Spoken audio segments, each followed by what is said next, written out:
Thanks for joining us on Western Mass News at noon on ABC 40. I'm David Horwitz. We start with breaking news this hour. Springfield mayor candidate Justin Hurst is being accused of voter fraud just 5 days away from election night. And Western Mass News reporter Glenn Kittle joining us live in Springfield, where Hurst just held a press conference addressing those allegations against his campaign.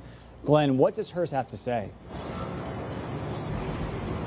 Yeah, David, Justin Hurst just got off the podium moments ago to deny those voter fraud claims.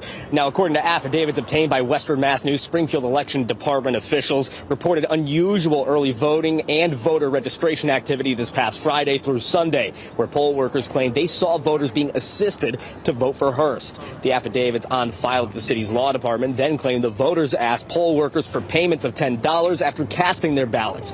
And elections assistants with the city reported in the affidavit overhearing people saying, quote, vote for Hurst and get $10, end quote. Hurst, just days after these claims were brought to light, is strongly denying his campaign paid cash for votes, saying his team runs a clean race.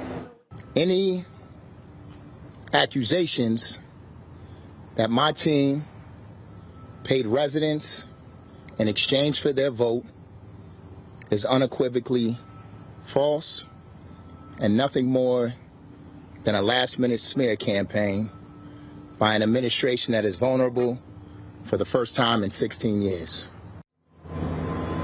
His opponent and current Mayor Dominic Sarna released a statement earlier today addressing these voter fraud claims, saying, quote, Election Commissioner Gladys Oyola-Lopez on Saturday, October 28th, reported suspicious activity during early voting to our office. We immediately referred her to City Solicitor Judge John Payne, and these allegations are very serious and upsetting to me.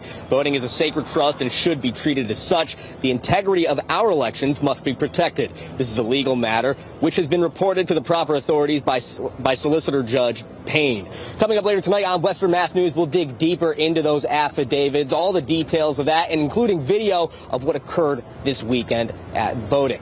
Reporting live in Springfield, Glenn Kittle, Western Mass News.